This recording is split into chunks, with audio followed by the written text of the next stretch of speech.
Alors ici, je vais voir un type de cristal, un exemple pour définir les choses. Ce que je devrais définir, voilà, on aura tout d'abord, on devra définir un réseau élémentaire, hein, un réseau élémentaire, réseau élémentaire d'une structure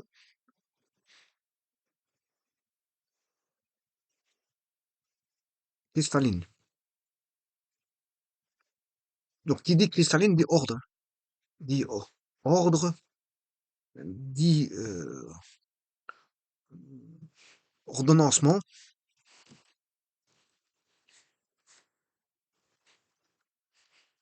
Bon, ordonnancement, je sais pas comment ça s'écrit. Bon, je sais pas comment je vais mettre un KN. Ordonnancement, ouais, je vais mettre un KN. Je sais pas si c'est. À vérifier. À vérifier. Je sais pas si c'est un N ou deux N. D'ailleurs, ici, il me met une erreur. Si je mets un N, ah, il me met plus d'erreur. Voilà, ordonnancement. Alors, ici, bien sûr, je pourrais mettre toute une panoplie de termes. Au niveau du réseau, de la structure régulière, régulière, une structure ordonnée, une structure faite, et ainsi de suite. Vous avez il y a tous des termes, une terminologie qui pourrait décrire, faire une description, voilà, de la structure en réseau. Ici, je prends un des réseaux les plus, voilà, pour expliquer les choses. Alors, dans un réseau, euh, ici, c'est un réseau cristallin, hein. Parce que si vous prenez l'électricité, la définition de maille n'est pas la même en électricité qu'un réseau cristallin. Ça reste tous les deux des réseaux. Voilà. Ça reste tous les deux des réseaux. Alors, par exemple, si je prends en électricité, on va prendre un petit schéma électrique, hein. On va mettre ici un générateur, plus moins, voilà, une résistance. On a une résistance R1, R2, R3, R4. Voilà. Ça, c'est un réseau de résistance avec plus, couplé, bien sûr, avec une alimentation. Alors, je pourrais mettre une autre alimentation là-bas. Voilà. Donc, j'aurais ici E1 et ici, j'aurais E2 avec les polarités plus moins. Voilà. Alors, là, on a bien un réseau. Alors, qu'est-ce qui définit un réseau? Alors, on a une structure avec des nœuds. Alors, ici, on a deux nœuds, trois nœuds, quatre nœuds. Donc, c'est des nœuds de raccordement. Alors, vous voyez qu'ici, la branche, ici, on a une branche qui vient se lier au nœud ici 1. Voilà, nœud 1. On a une branche ici du réseau qui va se relier. Bon, ici, on a. Oui, attention qu'ici, ici, il faudrait que je modifie. Je vais remettre une résistance ici. Voilà. Donc ici, la branche que voici va se lier au nœud ici. La branche que voici va se lier au nœud 1. La branche avec la résistance R3 va se lier au nœud 1. Donc vous voyez que on a ici au nœud 1, qu'est-ce qui vient se brancher au nœud 1? R1, R5 et R3. Là, ils sont liés au nœud 1. Voilà, on a un lien de parenté. Voilà. Ensuite, si je prends cette branche-là, la branche ici qui provient de l'alimentation, est liée au nœud 2. Donc R5, R4 et E2, partie positive de E2, est liée au nœud 2. Voilà. Alors maintenant, si je prends résistance R4, la partie négative de l'alimentation,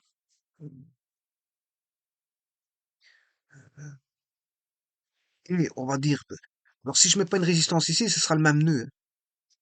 Ici, il faut que je mette une, sinon on aura le même nœud. on aura un seul nœud. Donc ici, pour avoir deux nœuds, il faut que je mette une résistance que je vais mettre R6. La branche de la résistance R6 va se lier au nœud 3. Donc R6 plus 4 et l'alimentation de E2 négatif se mettre sur le nœud 3. 3. Et alors là, on a un nœud 4.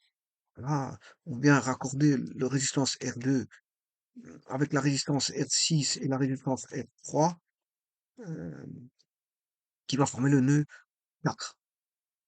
Voilà. Et donc, on a 4 nœuds. Alors, ce qui est des mailles, attention qu'ici, j'ai encore des nœuds, hein. J'ai encore un nœud ici. Donc, on a un nœud ici. Voilà. Et j'ai encore un nœud ici. Donc, faut compter aussi que là, on a un nœud 5 et un nœud 6. Alors, R1 et l'alimentation positive de E2 vont former le nœud 5, vont se raccorder au nœud 5, et au nœud 6, c'est l'alimentation négative de E1 et R2, et le branchement de R2 qui vont faire le nœud 6. Donc, vous voyez, on aura 6 nœuds ici. On en compte un, 2, 3, 4, 5, 6 nœuds. On a 6 nœuds.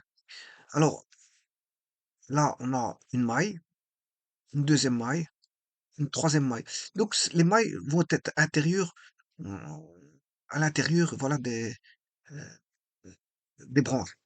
Alors, la branche, on a la branche de la résistance R1, R3, R2, et cette alimentation forme une maille. Ensuite, R3, de nouveau R3, R5, R4 et R6 forment de nouveau une maille. Ensuite, on a la résistance R4, R4 et l'alimentation forment une nouvelle maille. Donc, on aura trois mailles. Donc, vous voyez qu'on a 6 nœuds et 3 mailles. Voilà. Et donc, à partir de là, on fixe les tensions, les courants, qu'elles soient connues ou inconnues, peu importe, et les valeurs de résistance, qu'elles soient connues ou pas. Mais en tout cas, on doit avoir un système d'équations où le nombre d'équations, voilà, doit être toujours plus égal au nombre d'inconnus, hein. Parce que si on a trop d'inconnus, ça ne va pas. Il faut un nombre d'équations qui soit égal au nombre d'inconnus. Bon, maintenant, on peut avoir plus d'équations que d'inconnus. C'est toujours résoudre, mais si on a trop d'inconnus, ça ne va pas. Le problème est là. S'il y a trop d'inconnus, ça ne va pas. On ne sait pas résoudre. Par rapport aux équations. Donc ça va induire le réseau euh, électrique, va induire des équations, un système d'équations. Et qui dit système d'équations, ben, on pourra chercher les courants inconnus, les tensions inconnues, les forces électromotrices inconnues et les résistances inconnues. Voilà, pour autant qu'il n'y a pas trop d'inconnus par rapport aux équations. Voilà. Donc ça, vous voyez que la maille, qu'est-ce que c'est au niveau d'un système électrique? Mais ici, la maille, pour un réseau cristallin, ça n'a plus rien à voir. Voilà. Alors, la maille, ici, tout d'abord, il faut savoir qu'ici, on a un réseau dit cristallin, c'est-à-dire avec une structure qui est régulière et c'est-à-dire ordonnée. Alors, par exemple, ce qui est une structure régulière ordonnée, ben, une habitation. Une habitation. Pourquoi une habitation? Ben, les briques, on les met, on met brique par brique, hein. On les met, voilà. euh, Qu'est-ce que c'est que construire un mur de maçonnerie? Ben, c'est tout simplement préparer du mortier et, je veux dire, euh, se, et positionner la brique au bon endroit, à deux niveaux, et le maçon va se déplacer. Donc, le maçon va se déplacer en translation. Donc, il va faire subir à la brique, voilà, voilà, il va se translater. Chaque fois le maçon se translate, il rajoute une brique. Alors, bien sûr, ça va être en quinconce pour avoir une forme une résistance au niveau du mur, hein, que ce soit pour les murs de blocs ou les murs de briques. Donc, vous voyez que quand il a construit son mur, de blocs ou de briques, c'est un système, un réseau de briques. Si c'était un système de blocs, bah, on aurait un système de blocs. Donc, on peut avoir des blocs et des briques. Et puis, entre la bloc et la brique, bien sûr, il y a une lame d'air, mais on peut mettre un isolant. Donc, on aura un réseau d'isolants. Donc, on aurait un réseau d'isolants ordonné, un réseau de blocs ordonnés, un réseau de briques ordonné. Maintenant, s'il faut des plateformes, comme par exemple faire une chape, c'est aussi un réseau voilà, de grains de sable et de ciment mélangés pour faire voilà, une plateforme en, comment on appelle ça, en chape, en chape. Donc, tout est ordonné dans une application. On a le réseau, voilà, de chape, réseau de blocs, de briques. Et puis, quand on arrive à la toiture, on fait tout un réseau, voilà, de boiseries pour pouvoir faire, voilà, remettre une couverture sur le toit. Et bien sûr, voilà, soit un réseau d'ardoise ou un réseau de tuiles et ainsi de suite. Alors, si vous voulez monter un chauffage central, c'est un réseau de chauffage central. Si vous voulez monter un une installation électrique, c'est un réseau de tout est réseau, tout est réseau, tout est réseau dans une habitation et tous ces fameux réseaux-là, mis les uns à la suite des autres, forment une habitation ordonnée, régulière, propre, belle à voir. Et si voilà, une villa, alors on a tout le réseau, voilà, de vitrage, de vitrage, de vitraux, hein, si c'est une église, et cetera. Donc ça donne une belle allure et un bon aspect. Qu'est-ce qui donne l'aspect ordonné, structure, structuré, l'aspect régulier, l'aspect beau à voir? Ben c'est la forme, je veux dire, du respect de chaque structure qui est ordonné. Le réseau de blocs est ordonné, le réseau de briques est ordonné, le réseau voilà, de plafonnage est ordonné. Tout ce travail ordonné forme une habitation, je veux dire, à structure euh, cohérente, cohérente, régulière. De par chacune des plateformes qui est régulière, les murs sont réguliers, les plans du sol sont réguliers. Là, s'il y a des plans de toiture, elles sont régulières. Et tous les plans seront réguliers de façon à entrevoir une construction en bonne et due forme et, je veux dire, esthétique. Voilà. Eh bien, ici, le réseau cristallin, ça va être la même chose. Alors, le réseau cristallin, pour définir le réseau cristallin, il faut partir de quelque chose. Alors, elle est définie à partir des réseaux de base. Donc, on a une structure microscopique d'un cristal. Et qu'est-ce qui va faire que le cristal est ordonné? Mais c'est qu'on a une construction qui est dite répétitive. Pourquoi c'est régulier? Parce que c'est répétitif, justement. On a une structure périodique. On a une structure dite répétitive euh, périodique. C'est-à-dire périodique. Donc, je parle du réseau cristallin ici, hein, qui est le réseau cristallin qui est un réseau, je veux dire, ordonné, voilà, dit parfait. Donc sa structure microscopique, voilà, du cristal est répétitive, ou ce qu'on appelle périodique. Donc c'est-à-dire que c'est formé par une répétition dans les trois dimensions de l'espace, bien sûr, d'une cellule de base. On a une cellule de base. Alors la cellule de base, justement, vous voyez, la définition en électricité, elle n'est pas la même qu'en cristallographie. Le maille, c'est un réseau de base. C'est un réseau de base. C'est-à-dire, c'est comme si vous aviez une base I, voilà, une base I, et à partir de cette base-là, on peut former tout vecteur de la base. 3 fois I, c'est-à-dire k fois I, 5 fois I, 6 fois I, etc. Donc, voilà. Donc, c'est vraiment à partir d'une base, on construit tout vecteur de base.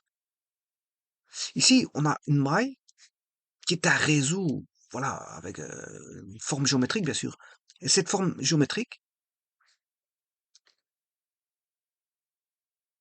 va être la base pour former toutes les autres. Alors, c'est une base par rapport à quoi?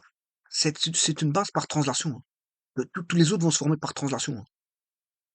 Donc, on a une structure de base et à partir de là, on va translater tous les autres.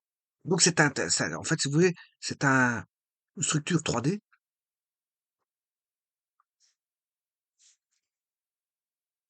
On va avoir une structure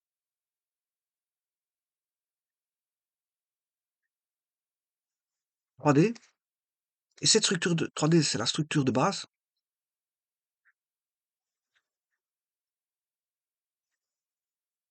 qu'on appelle une maille. et on va fabriquer tous les autres mailles grâce à cette maille-là. Alors, les autres mailles, les mailles obtenues par un juxtaposition de translation, ou plutôt translation juxtaposition. Je mettrais plutôt un une translation et 2 on juxtapose. Juxtaposition. Donc les briques, c'est ça, c'est ça. C'est une juxtaposition, voilà, avec un petit espace où là où il y a du mortier. Là, c'est une juxtaposition, une translation. Chacun, on translate les briques les unes à la suite des autres. Les blocs, on les translate les unes à la suite des autres. Les panneaux d'isolant, voilà, on les translate. Bien sûr, on fait des coupes. Quand il faut, on arrive à finition, on fait des coupes. Bien sûr, à un moment donné, on coupe. On coupe. Mais en tout cas, c'est des translations avec des juxtapositions. Et donc la structure 3D ici, c'est une structure de base qu'on appelle la maille. Vous voyez que la maille, la définition de la maille n'est pas une maille en électricité. Alors c'est pour ça que je vous disais, attention aux définitions. Voilà. Donc ici, on va dire que une cellule de base, appelée la maille, c'est une cellule de base. Alors, quelles sont les cellules de base? Ben, il faut aller voir le réseau de Bravais. Moi, je prends une structure simple qui est le plus simple, c'est le cube. Je prends un cube. Voilà. Alors, voilà les réseaux de Bravais. On peut avoir différentes structures, hein.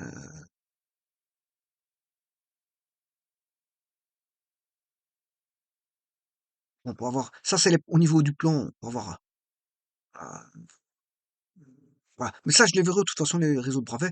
Alors, je prends un cube,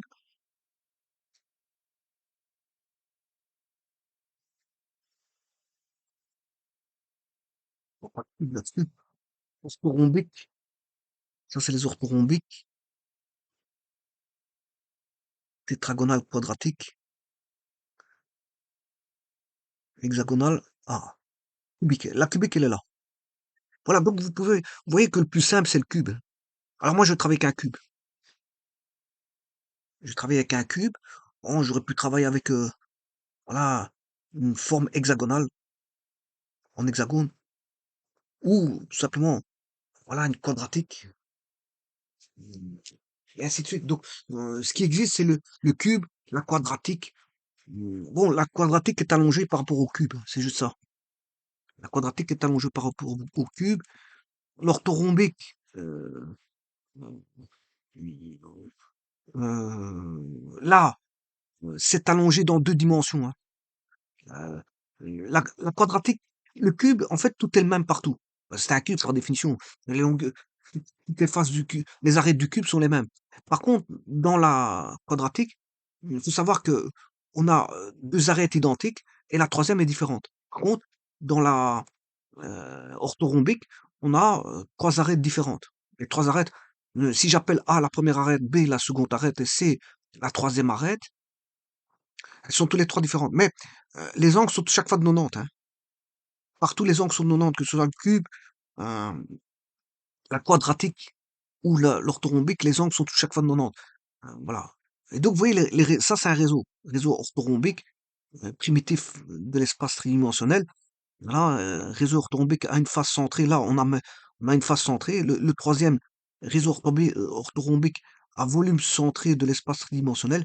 Voilà. Donc, il y a la face centrée, il y a le volume centré. C'est-à-dire que regardez où est-ce qu'il est le centre. Il n'est plus sur la face, mais au milieu du réseau. Et on a les réseaux orthorhombiques à toute face centrée. Alors, une face centrée et toute face centrée, c'est pas le même, hein. Toute face centrée, c'est toutes les faces qui sont centrées.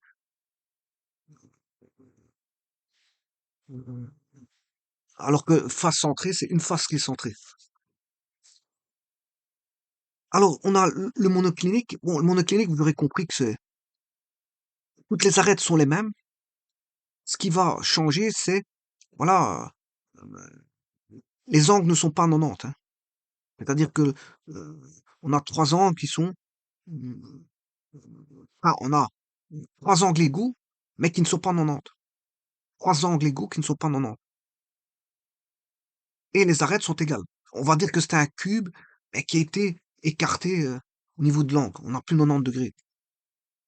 Et tous les trois angles sont identiques, mais différents de 90. Alors on a le triclinique. Là, ça c'est le triclinique.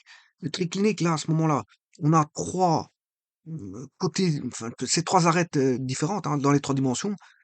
Dans les trois dimensions, les trois arêtes sont différentes. Et bien sûr, tous les angles sont tous différents. Et ils sont même différents de 90. Donc, c'est-à-dire que le premier angle est différent du second, le second est différent du troisième, et il est différent de 90. C'est ça le triclinique. Alors on a bon, ils ont parmi les autres, euh, l'hexagonal. Bon, l'hexagonal, on a deux arêtes identiques et la troisième est différente. Mais en plus de ça, on a euh, deux angles égales à 90 et le troisième, il est égal à 120. Voilà. Donc ici, on a deux angles égales à 90 et le troisième, bon, il est égal à 120.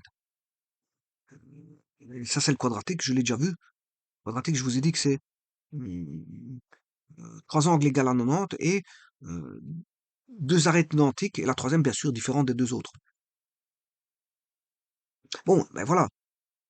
Donc, tout est dit. Moi, je prends ici le réseau le plus simple, de base. Je le prends pour expliquer les choses.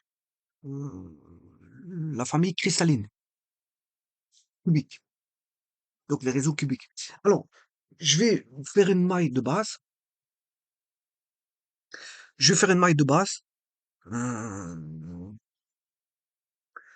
je vais faire une maille de base et puis tenter voilà, d'expliquer un petit peu les choses.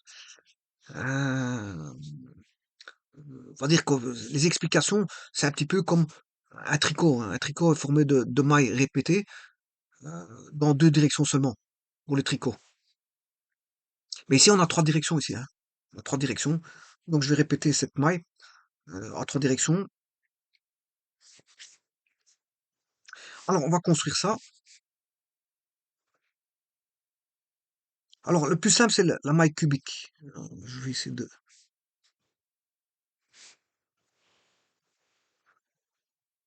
Bon, je vais mettre la première maille, hein.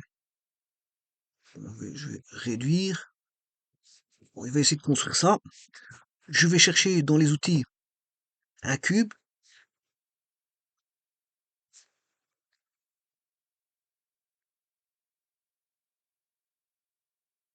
Voilà, un cube d'arêtes de 2. Donc, le cube, vous aurez compris que toutes les arêtes valent 2.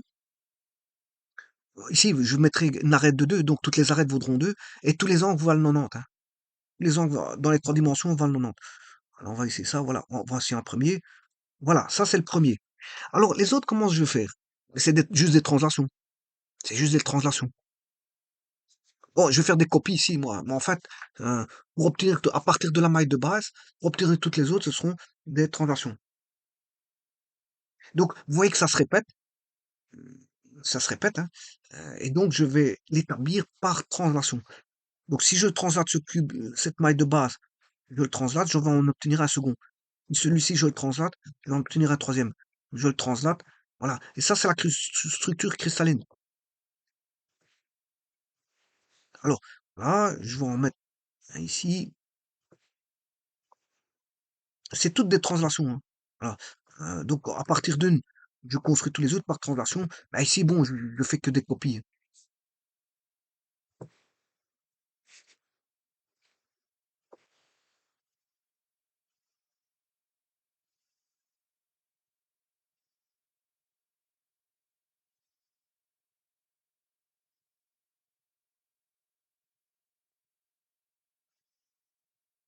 C'est comme des briques, hein. Vous montez des briques, c'est le même. C'est pareil.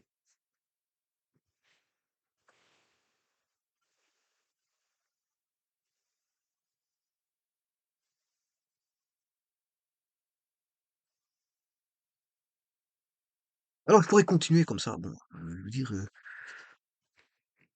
ouais, bon, ici, j'ai complètement raté. Hop, annulons. Si, j'étais un peu trop net dans l'annulation. Bon, enfin, bref. Donc, vous voyez, je peux expliquer à partir de ça. Donc, voilà, c'est un réseau régulier. si vous avez compris ça, on a un réseau régulier. Je vais retourner. Alors, c'est un réseau régulier suivant trois axes. Trois axes. Alors, qu'apparaît-il? Mais des nœuds. Voilà. Donc voilà, dans ce réseau, tous les points que vous avez, ce sont des nœuds. Voilà les nœuds. Bon, les nœuds, ici, en électricité, j'ai montré qu'est-ce que c'est que les nœuds, mais ici, on voit les nœuds. Les nœuds, c'est tous ces points-là qui sont, voilà, qui sont. Donc, on a un motif qui se répète, qui est constitué, voilà, de. Non, si j'en prends qu'un seul, je vous rappelle, hein, si je prends qu'une seule maille, un réseau à une maille, la maille de base, hein, je prends la maille de base, là, on a un cube. Je vous dis que j'allais prendre un cube. Voilà. Voilà, ça c'est la maille de base. Et puis, en fait, après, à partir de là, bon, il faut fixer un repère. Alors, vous pouvez mettre le repère par rapport à cette maille de base, hein. Euh, alors, ici, ça c'est le système le plus simple, c'est le cube. Je vais rechercher, bien sûr, sur ce cube, un axe. euh, c'est une figure spatiale. Donc, ici, vous mettez euh, les trois axes. Voilà. On pourrait même mettre le vecteur de base ici, I, vecteur J ici, et le vecteur K comme ceci. Voilà. Donc, c'est-à-dire que vous avez l'axe X, bien sûr, l'origine, elle est là. X, Y et Z. Voilà. À partir de là, on a un cube, donc on a 8 particules. Ici, ce sont les nœuds, hein, les particules. Un, 2, 3, 4. C'est pas encore les atomes, je vous montrer par après. Voilà, ça, ce sont les nœuds. Donc, on a, si vous voulez, 8 nœuds. On a 8 nœuds. Donc, maintenant, après, à partir de là, donc, ça, c'est le réseau de base, c'est la maille de base, hein. Je vais fabriquer le réseau par rapport à cette maille de base. Et donc, la maille cubique ici, c'est la plus simple. Et, on va dire, le motif va se répéter. Euh, il est constitué ici par 8 particules. Et ici, les particules, bon, ça peut être des atomes ou des ions. Ça peut être des atomes ou des ions. Donc, ils sont situés, comme vous le voyez, au sommet du cube, hein, au sommet du cube. Et après, bon, après, il suffit de faire les translations, hein. Vous faites les translations de ce cube, comme je l'ai fait. Donc, je fais une translation parallèle par rapport à l'axe euh, des Y. Voilà. On a ceci.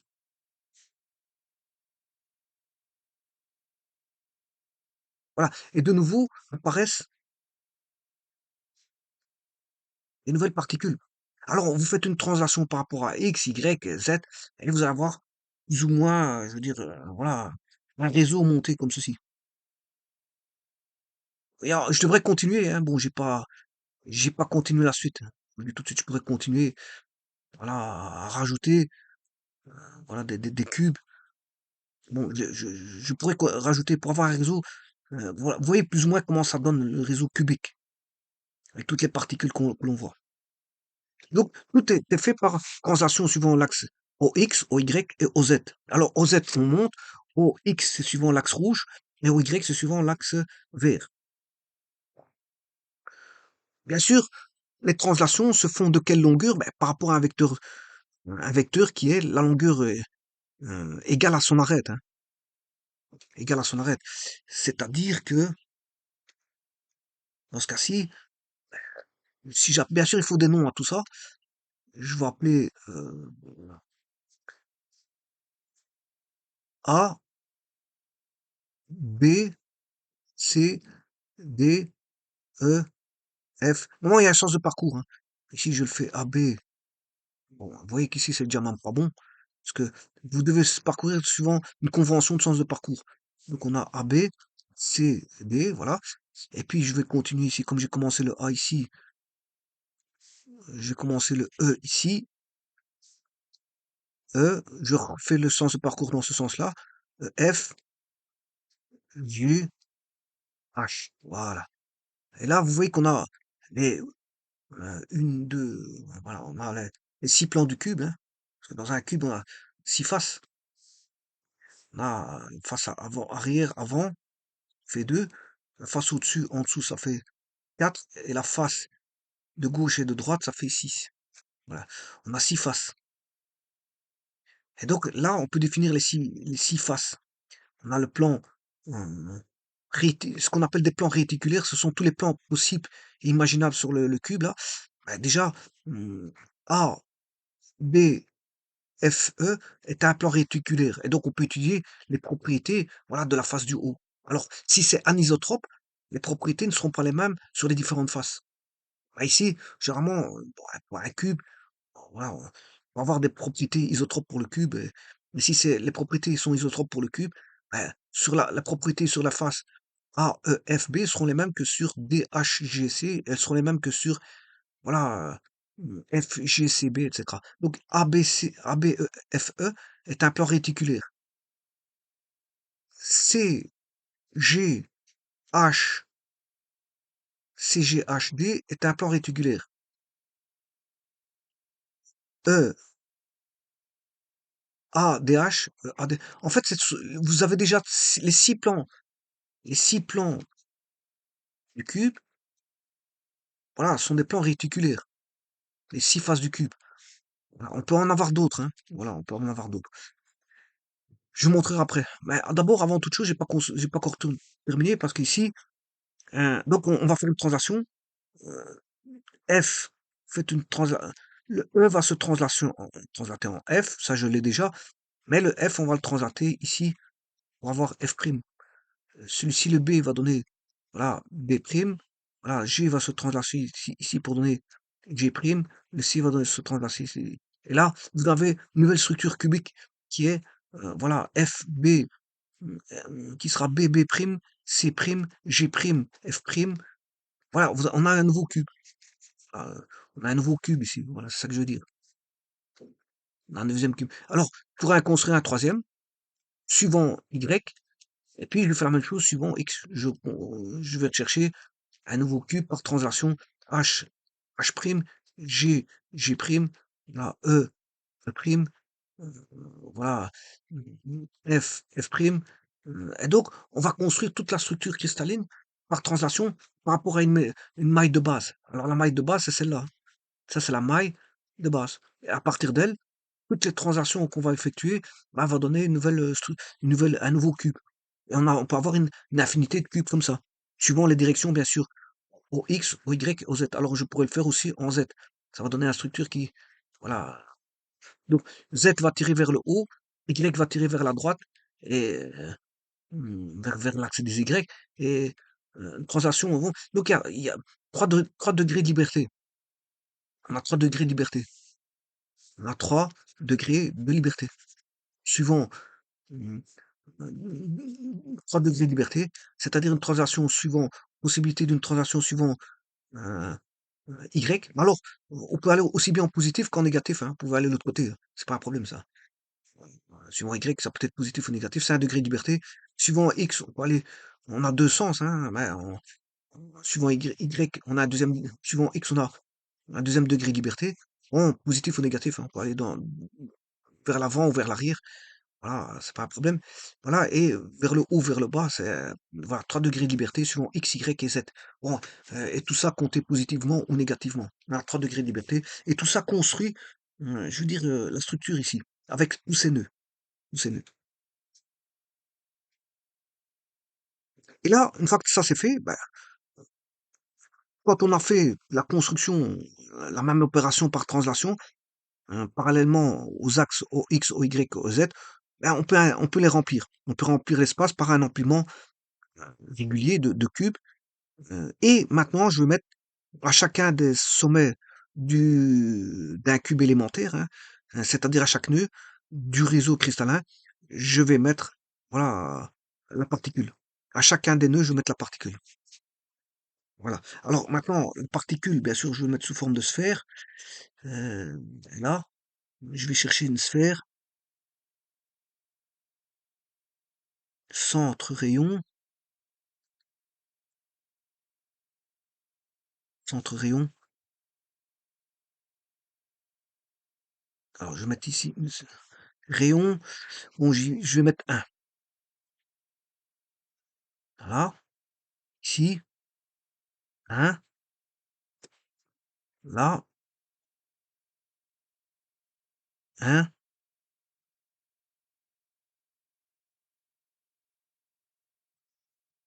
Et alors vous remplissez, hein, je veux dire, vous devez remplir à chaque fois.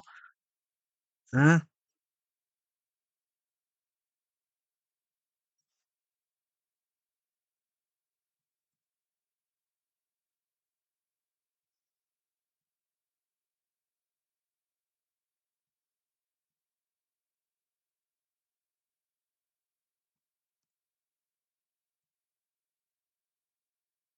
À chaque fois que vous voyez un nœud, vous remplissez par un, un élément atomique.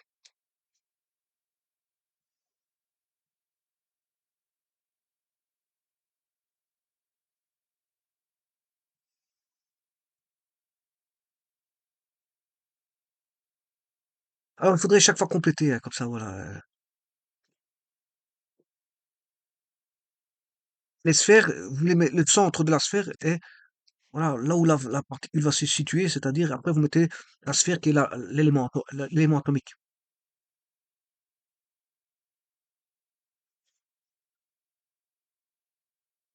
Mais bien sûr, il faudrait continuer comme ça sur toute la structure, hein.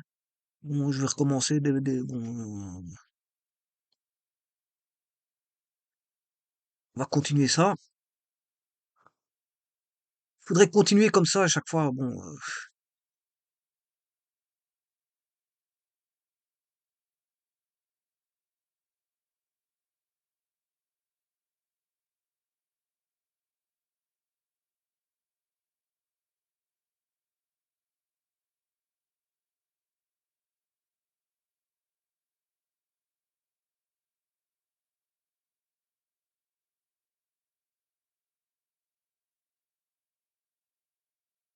bon, difficile de faire tourner ce système-là.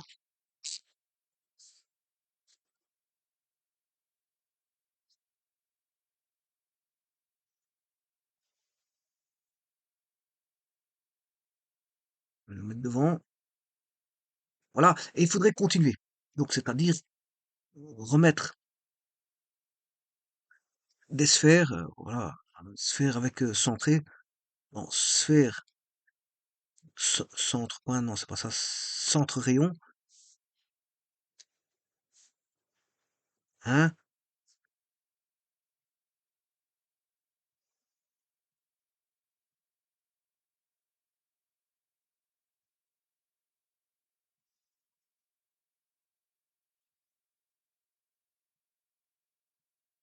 Voilà, il faudrait prendre son temps pour faire ça.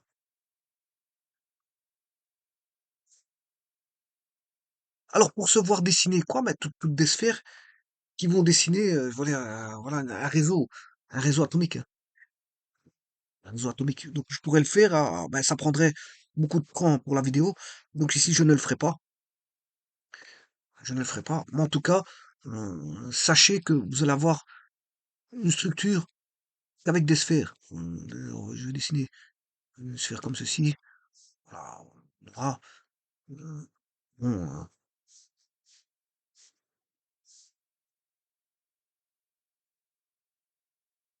on aura un réseau de sphères comme ceci.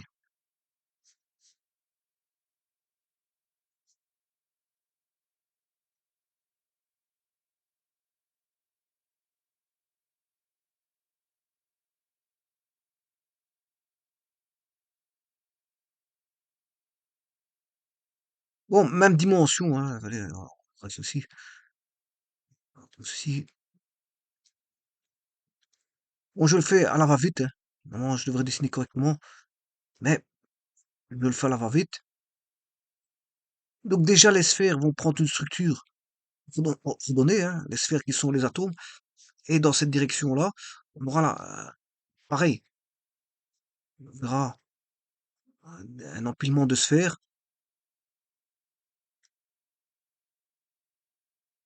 dans la direction là, on aura un empilement de sphères, et ainsi de suite. Et dans celui-là, un empilement de sphères. Alors si on s'arrête, bien sûr, on verra la sphère qui se met comme ceci.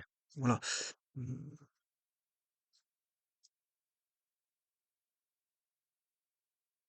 Et donc, vous voyez qu'ici, on peut apercevoir des directions ordonnées, voilà. Comme ceci, si je l'ai mal fait, mais voilà. Et bien sûr, une direction comme ceci, on voit bien les trois directions, hein. Voilà, et ça, c'est l'empilement. Alors, les centres, c'est les nœuds. Les centres, c'est les nœuds, le centre des sphères. Et pour voir un réseau cristallin, ben, enfin, pour avoir un réseau, une maille, il faut aller chercher, voilà, 4 nœuds. Voilà, 4 nœuds, et vous aurez, voilà, il faut aller chercher 4 nœuds. Enfin, 8 nœuds. Un, 2, 3, et puis derrière, ici, il y en aura encore un là-bas. Il faut aller chercher, voilà, et là, on a une structure de base. On aura une maille de base. Donc, ça, c'est les nœuds, qui sont les centres des sphères. D'accord, là, on aura une maille cubique. Une maille cubique.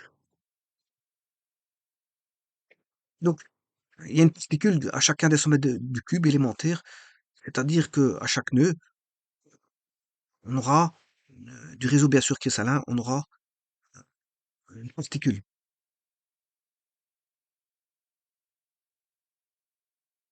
Alors, ces nœuds peuvent être regroupés par famille, qui sont contenus dans des plans, divers plans, qui sont les plans réticulaires. Alors, les plans réticulaires, je prends de la maille cubique.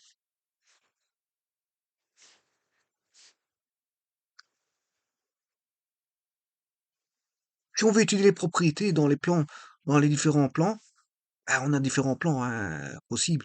Je vais dessiner un cube.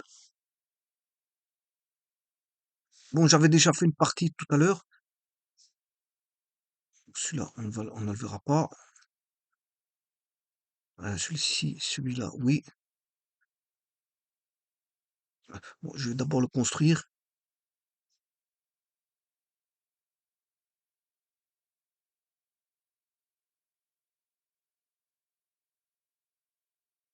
Donc, on a un cube. Alors, je rappelle qu'un cube, si je considère ici A suivant X,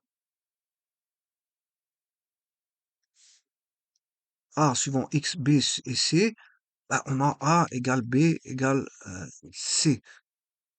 Tout comme les angles ici, ils valent 90.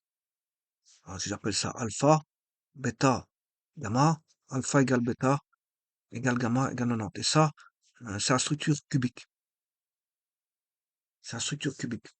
Alors, les plans réticulaires, bon, on a A, B, C, D, E, F, G, H. Là, on a on a les 6 plans du cube. Un plan supérieur qui est A, B, C, D.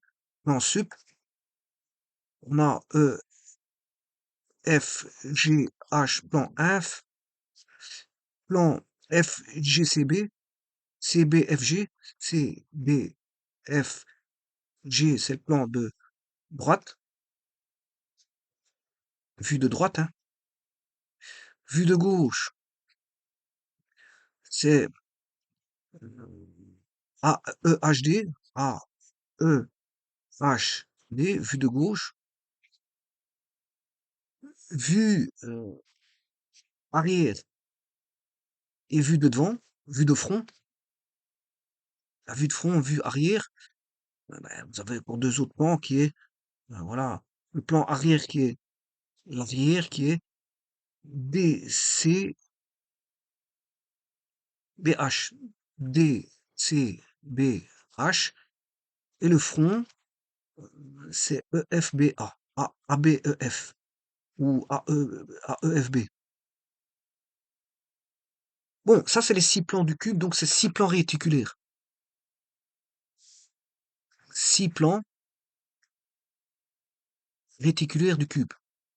Bon, j'en ai encore des autres. Bon, je peux en définir des autres, des plans. Si on veut étudier les propriétés physico-chimiques, voire optiques, voire de résistance des matériaux, ces plans-là, c'est une chose, mais on peut étudier dans d'autres plans réticulaires.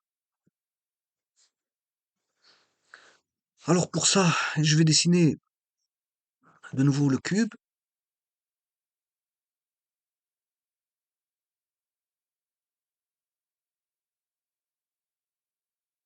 C'est notre cube.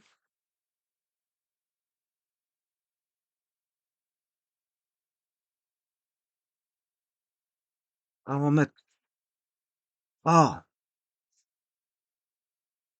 B, C, D, E, F, G, H. Alors, le nouveau plan réticulaire, c'est le plan, voilà, le voici. Donc, si je prends le plan F, B, D, F, B, D, H, est aussi un plan réticulaire. Si je prends le plan suivant, voilà, le plan E, F, C, D est aussi un plan réticulaire. Si je prends, bon, il y en a toute une panoplie, hein, il y a les diagonales. En fait, on peut aller rechercher toutes les diagonales voilà, les plans de diagonale du cube. Donc là, j'ai une diagonale, deuxième diagonale. Je peux aller chercher la diagonale ici. Voilà. Donc ici, le plan diagonale ici, c'est A, E, G, C. Je vais chercher une autre diagonale. Voilà. Euh, Ici, voilà. En supérieur, voilà le plan ici, qui est le plan E, B, C, H. Et bon, je pourrais aller en rechercher encore une ici. Voilà. Qui est A, F, C, D. Voilà. Donc on pourrait faire des études de réseaux cristallins sur des plans différents. Et donc tous ces plans-là sont dits aussi réticulaires. Il y a toute une panoplie de plans réticulaires. Dès le moment où vous savez trouver un plan, ben, je veux dire, il pourra être décrit par des plans réticulaires. Alors vous remarquez que j'ai pris les nœuds, hein, les noms des nœuds. Hein. Et je rappelle qu'il y a toujours les nœuds, et là où il y a les nœuds, il y a les particules. Donc les nœuds, c'est les centres des particules. Donc ici, on aura un nœud, un nœud, un nœud, un nœud. Je rappelle que comme on a une structure en cube, on a 8 sommets, donc 8 nœuds. Qui dit 8 nœuds dit 8 particules. À chacun de ces nœuds, il y a 8 particules. Alors c'est des particules sphériques. Hein. Elles sont considérées par hypothèse comme étant sphériques. On va dire ça comme ça. Euh, Ici, on aura 8 particules sphériques de même dimension, hein, voilà, on va dire ça comme ça. Voilà, on a 8 particules sphériques. Alors on a 8 sphères. Maintenant, si je prends un cube, alors je vous rappelle ce qu'est un octant. Si vous prenez une sphère, par exemple, dans le cadre d'une figure de voilà, spatiale, si on met une sphère, cette sphère, bon, on peut la dessiner. Il y aura une partie voilà, qui va se dessiner. Bon, j'essaie de la dessiner correctement. On aura une partie de sphère comme ceci, une partie de l'autre côté, une partie ici. Voilà, on va voir quelque chose comme ça. Moi, je l'ai mal fait, mais enfin bref. Bon, je peux le dessiner sur GeoGebra. Bon, pour ça, il faut que j'efface tout.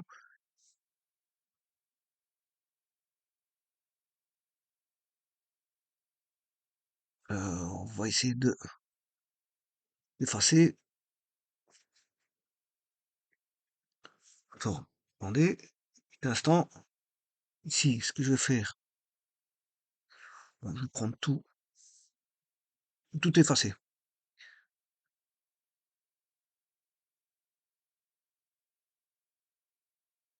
Je vais dessiner une sphère.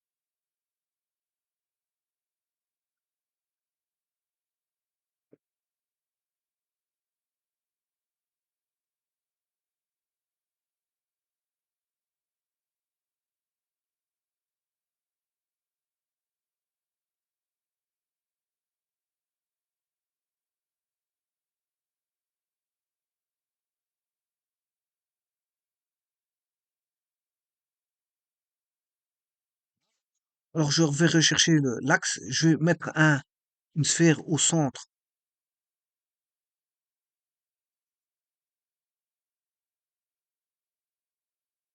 Voilà. Sphère, sphère centre rayon. Centre, il est ici, et le rayon, on va le mettre en 5.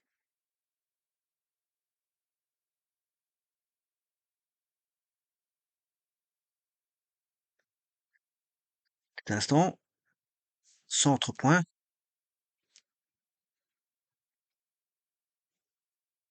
Il ne veut pas me dessiner la sphère, je ne sais pas pourquoi. Centre,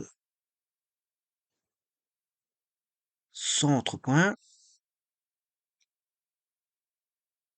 Voilà, il l'a fait. Alors, si je prends cette sphère, je la déplace. Voilà, on va prendre suivant l'axe X. Voilà. Voilà. Voilà. Alors, vous la voyez, je vais faire une copie.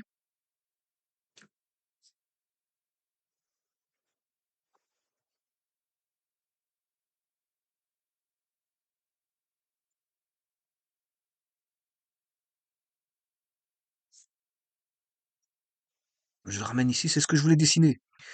Je voulais dessiner ça, bon, c'est vrai que c'était un petit peu compliqué à main levée. Donc, on a notre axe X, notre axe Y et notre axe Z. Alors, le centre de la sphère, qui est un nœud, il est là. Alors, ici, si on fait une découpe, on va découper comme ceci, c'est ce que je voulais dessiner. Voilà, la sphère va se dessiner comme ceci. Voilà, c'est ce que je voulais dessiner. Et là, on l'a découpé en 8. On a un huitième de sphère, hein. Et un huitième de sphère s'appelle un octant. Donc, là, on est dans le plan, dans le premier octant. Alors, si vous voulez le deuxième octant, il sera derrière, hein, il faudra le redessiner. Voilà, faut le dessiner comme ceci. Voilà, comme ceci. Voilà, bien sûr, il y aura ceci. On aura un morceau là-bas. Un morceau là-bas. Donc, on a le premier octant, deuxième octant. Là, on a un troisième octant, bien sûr, qui va être comme ceci. On a le quatrième octant. Voilà, donc, et puis en dessous, il y a quatre octants euh, au-dessus, quatre octants supérieurs, et on a les quatre octants inférieurs. Voilà. Alors maintenant, si je découpe un cube, regardez bien, vous voyez ici, si je découpe, si je prends qu'une une maille du cube, la maille du cube, on aura, si je prends que ceci, là on aura un octant. On aura un octant de, voilà, on va dessiner un octant.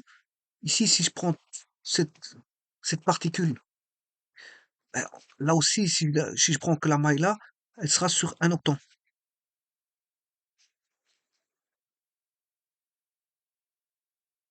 On aura un octant. Là, on aura aussi un octant. Là-bas derrière, on aura un octant aussi. Ici, un octant. Ici, un octant. Là-bas, on aura un octant aussi. Donc, à chaque nœud, on aura un octant. Bon, alors, si vous voulez bien voir les choses, c'est parce que je l'ai mal fait.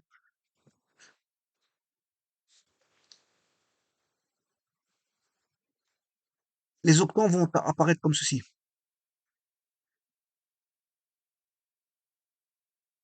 Vous aurez une figure. Je vais essayer de le faire correctement. Donc là, on a un nœud. Là, il faut aller chercher la moitié. Voilà, la moitié ici, la moitié et la moitié. Donc là, ça fait, c'est le premier octant, un octant. Ça fait comme ça. Si ça fera ça, bah, ça fera ça. Ah, alors bien sûr ici la sphère. Elle continue comme ça. Et donc, chaque nœud, il y aura un octant.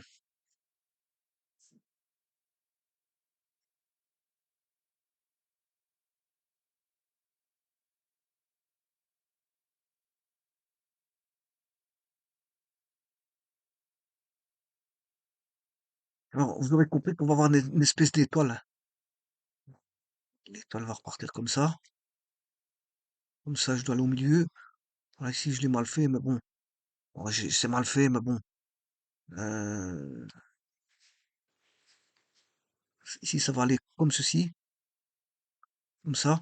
Bon, je vais avoir une étoile de l'autre côté aussi. Il va se dessiner.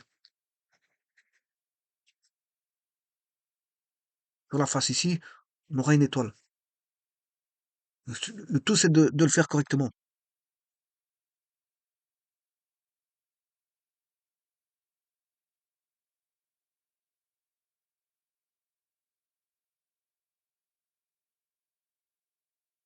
Une espèce d'étoile comme ceci.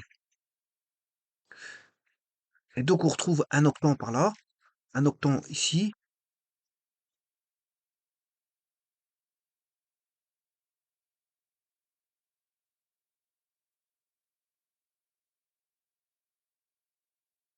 Et encore, bon, un octant là-bas et un octant là-bas. Et donc, chaque fois, on doit voir apparaître une étoile, hein. L'étoile que vous voyez ici,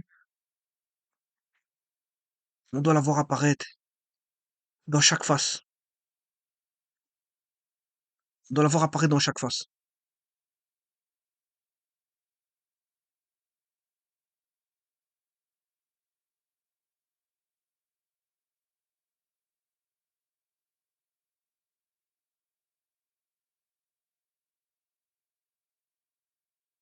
Donc, et ça, ce sera valable pour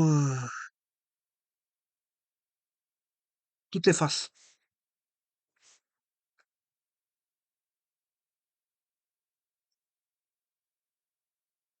Donc, j'ai mal fait les choses, hein. Les étoiles, on voit pas bien l'étoile, mais enfin, bref. Elle doit apparaître dans chaque face.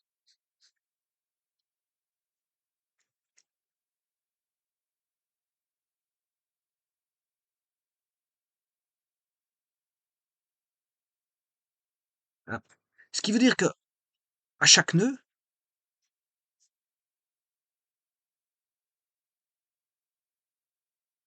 on a un octant.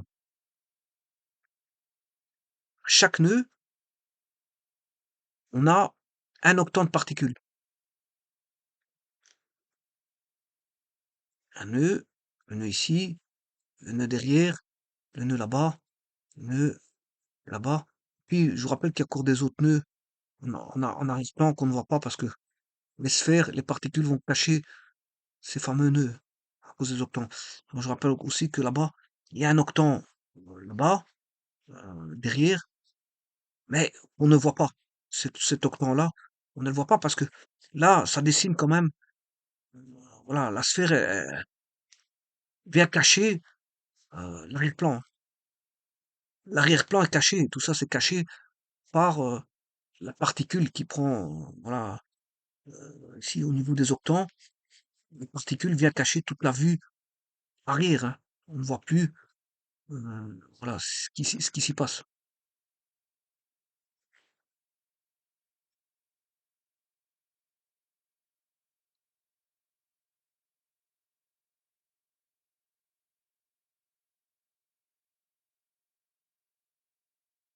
Donc, tout est une question de symétrie. Il faudrait savoir dessiner correctement une bonne symétrie avec les particules qui ressortent, etc.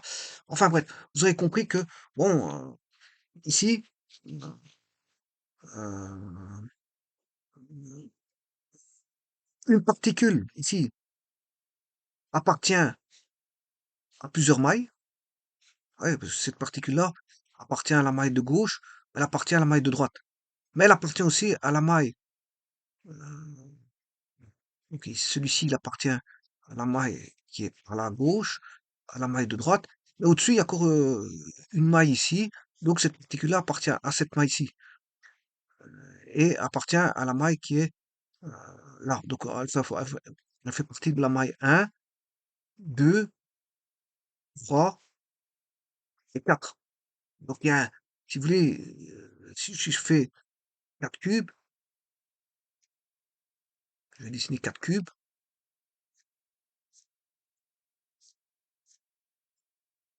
voilà les 4 cubes.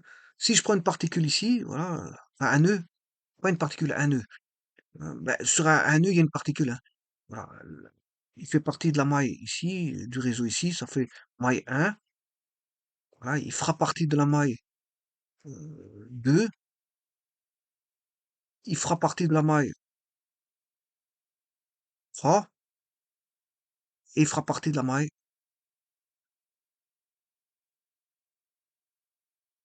4. Donc, vous voyez que la particule, ou le nœud ou la particule, peu importe, parce que la particule, ça va être sur le nœud. euh, La particule, pour ceux qui a des particules, et ça c'est en vue arrière, mais encore les vues avant, hein. Donc, euh, un nœud appartient à 4 mailles arrière, hein. Parce qu'en fait, il y a encore des mailles avant. Il y a encore un cube ici, voilà. Il y a encore un cube devant, voilà. Et donc, ce nœud-là appartient à 4 mailles arrière, mais à 4 mailles avant. Ce qui fait au total 8 mailles. Donc, euh, une particule appartient à 8 mailles. Donc, une particule appartient donc à plusieurs mailles.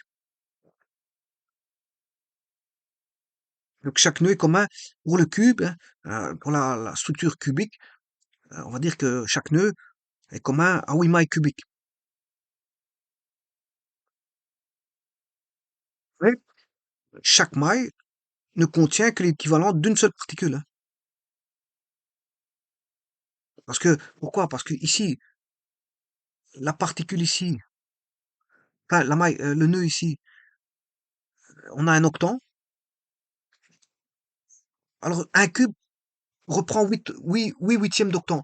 Ici, 8 huitièmes de sphère. Donc ici, on a un octant. Sur le cube complet, on a 8 octants, ce qui fait une sphère complète. On a ici, si vous voulez, on a un octant. Là, on a un deuxième octant, troisième octant. Là-bas, on en a un quatre.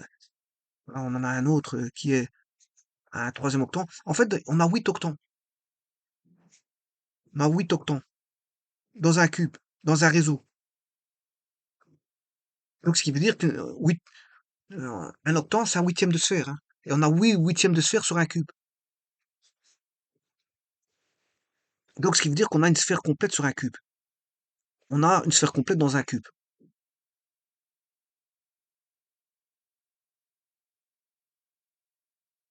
Donc, on va dire ici, si je devais résumer la chose,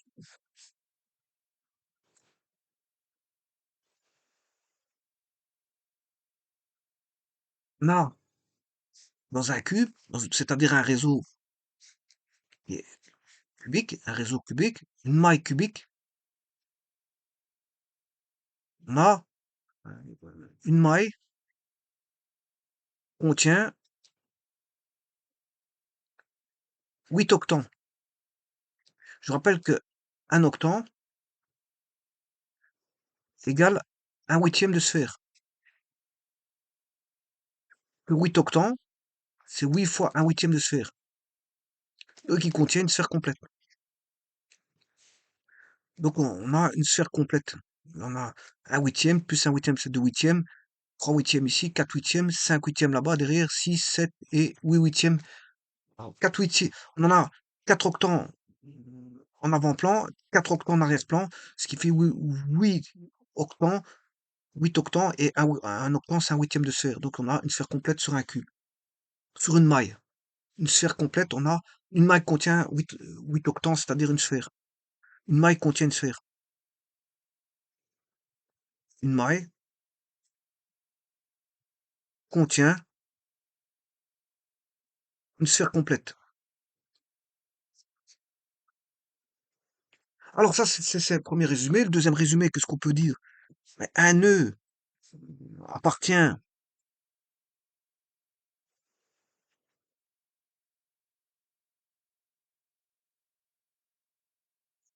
un nœud appartient à 8 mailles. Je me rappelle, hein, je vous l'avais dit. Si un nœud ici, il appartient, on peut faire ça comme ça. Alors on a un cube, voilà, qui est ici. On a 4 cubes en arrière-plan. Mais adossé à ça vient 4 cubes en avant-plan.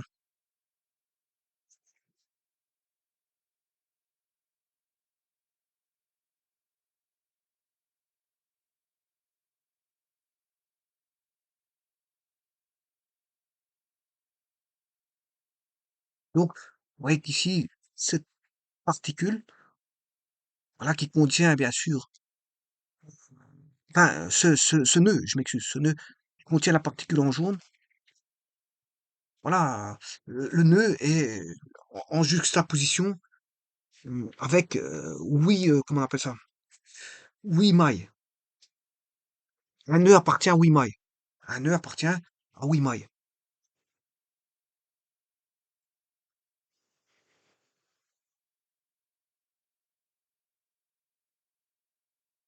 Alors donc ces particules peuvent être regroupées par famille, contenues dans différents plans, qui sont les plans réticulaires, qui sont les plans parallèles à X O Y, X O Z, Y O Z. On a une infinité de plans réticulaires parce que tous ceux qui sont parallèles à X O Y, on en a une infinité.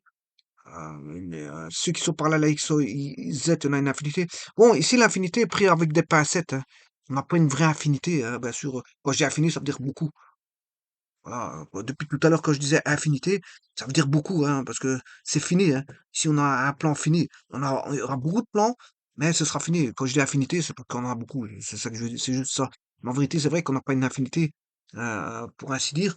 Mais ça veut dire que il y a d'innombrables plans qui sont parallèles à X, Y, donc on a d'innombrables plans réticulaires parallèles à X, Y, d'innombrables plans parallèles à X, Z, d'innombrables plans parallèles à Y, OZ, et ainsi que tous les plans qui sont, on va dire, y compris les plans X, O, Y eux-mêmes, hein, le plan X, O, Z lui-même et le Y, O, Z lui-même.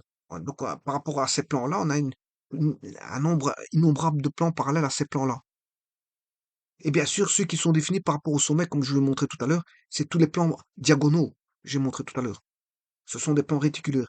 Et ces particules peuvent être regroupées par famille contenues dans ces plans réticulaires. Donc, on va dire qu'en d'autres termes, un point appartient aux différents plans. Voilà, on va dire ça comme ça. Donc, un nœud qui est un point, ben, il peut appartenir à différents plans. Mais donc, en gros, un nœud,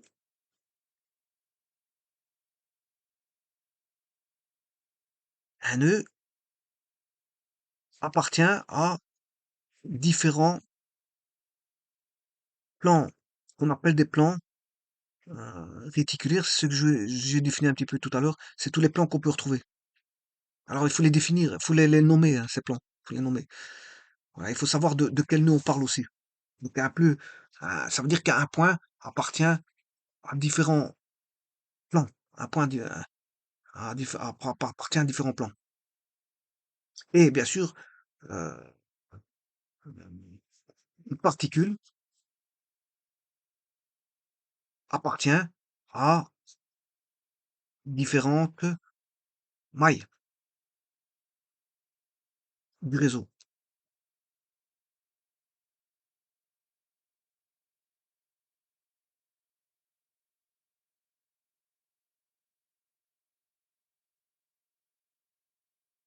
Alors, le réseau cubique simple, pour un solide constitué d'un seul type de particules, sera un métal pur, hein.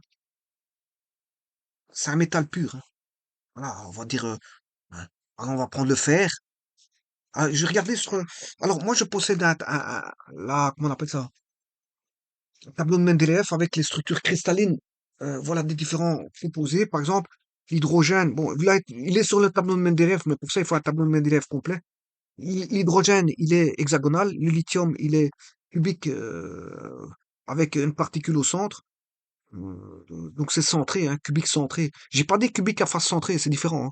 Cubique centré, à face centrée, c'est pas le même, hein. C'est un cubique centré.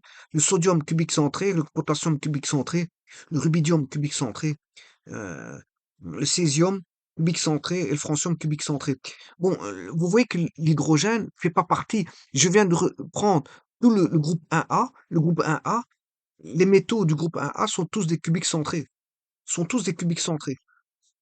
Et sauf l'hydrogène, parce que l'hydrogène, je vous ai dit, euh, j'avais posé la question, est-ce que l'hydrogène était un métal ou un métalloïde? Voilà, c'était un cas particulier pour l'hydrogène. C'est une particularité. J'avais fait une vidéo en aparté. Donc c'est normal qu'on le trouve en hexagonal. Alors maintenant, pour le groupe 2A, le beryllium, lui, il est hexagonal, le magnésium hexagonal, et puis on arrive au calcium qui, lui, est cubique à face centrée. Face centrée. Le strontium, il est cubique à face centrée. Le barium, il est cubique centré. Le radium, il est cubique centré. Et puis, on retombe sur le groupe 3B. 3B, voilà, scandium, qui est hexagonal. L'yttrium, hexagonal. Voilà, le lantane, hexagonal. Et puis, on retombe sur l'actinium, qui est cubique à face centrée. Le titane, hexagonal. Le zirconium, hexagonal. Le hafnium, hexagonal. Ensuite, on a le vanadium, cubique centré. euh, n- niobium, cubique centré. Et le tantal, cubique centré. Puis je retombe au chrome, cubique centré, molybdène, cubique centré, tungstène, cubique centré, le manganèse, cubique centré, le technétium hexagonal, voilà, et le euh, rhénium hexagonal. Ensuite, on a le fer cubique centré, hein, voilà, le ruthénium, c'est un hexagonal, l'osmium hexagonal, le cobalt hexagonal, rubidium cubique à face centrée, l'iridium cubique à face centrée, nickel cubique à face centrée, palladium cubique à face centrée, platine cubique à face centrée, le cuivre cubique face centrée, l'argent cubique à face centrée, l'or cubique à face centrée, le zinc hexagonal, cadmium hexagonal, et là on arrive à, comment on appelle ça, le mercure. Le mercure qui est le mercure qui n'est pas cubique. Voilà, il change la structure. Euh, alors, il est triclinique.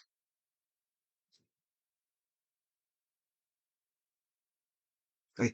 Alors, est-ce qu'il est triclinique ou monoclinique? Je regarde bien. Combien d'inclinaisons que j'ai? À mon avis, j'ai trois inclinaisons. C'est pour ça que je me permets de dire qu'il est triclinique. Je vois trois inclinaisons dans le schéma. Parce que, voilà, maintenant,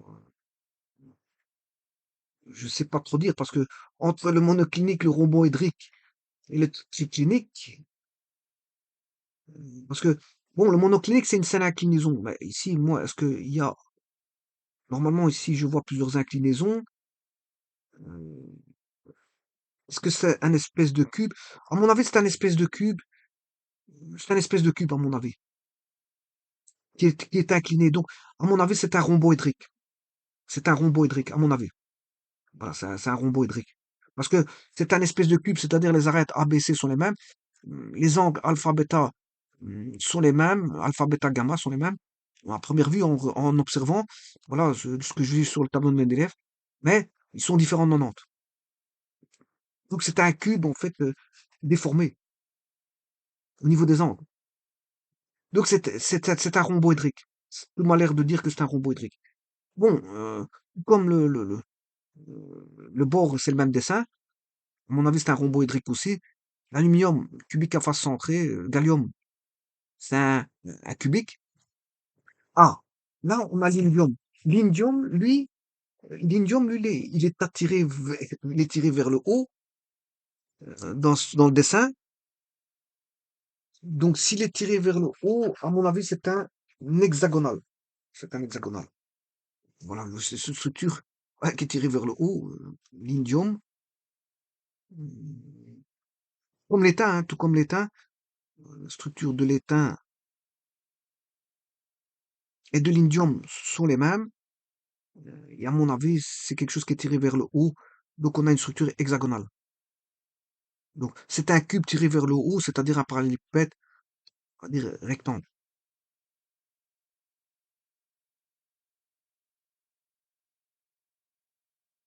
Alors attention à bien voir si on n'a pas du quadratique, parce que c'est difficile à voir, hein. Donc moi je vois qu'il est fortement tiré vers le haut. Je ne sais pas si, en regardant le dessin, je ne sais pas dire si A égale B, voilà, si A égale B. Parce que si A égale B est différent de C, avec les angles alpha, bêta et gamma qui sont égales à 90, bon ici, c'est pas voir dans le dessin, hein, au niveau des angles. Bon, c'est tellement petit. Voilà. J'arrêterai ici parce que c'est vrai qu'ici, on ne sait pas très voir grand-chose. Je ne vois pas très bien parce que c'est tellement petit que, voilà, mais en tout cas, il donne les structures cristallines, hein, des différents métaux, voire, voilà, euh, des,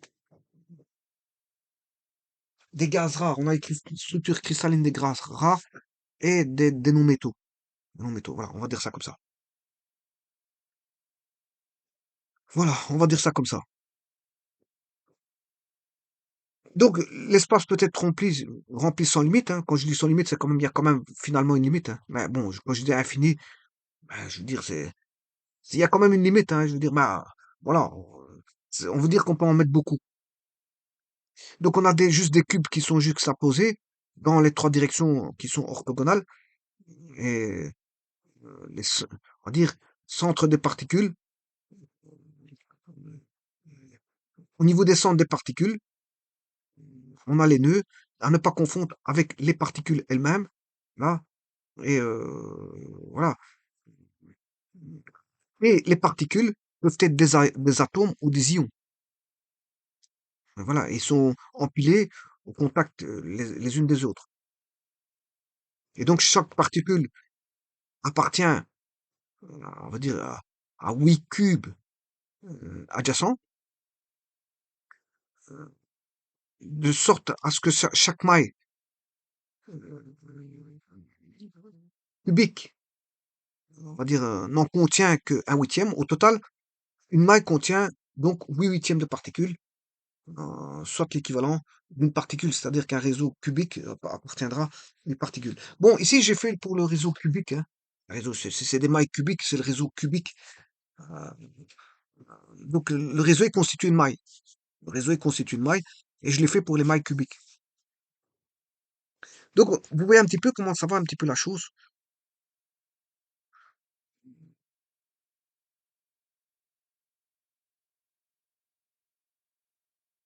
Et à partir de là, on peut faire des calculs, voilà, qui vont concerner, voilà, les réseaux cubiques, où les particules sont soit des atomes, des ions, comme j'ai dit. Je vous remercie.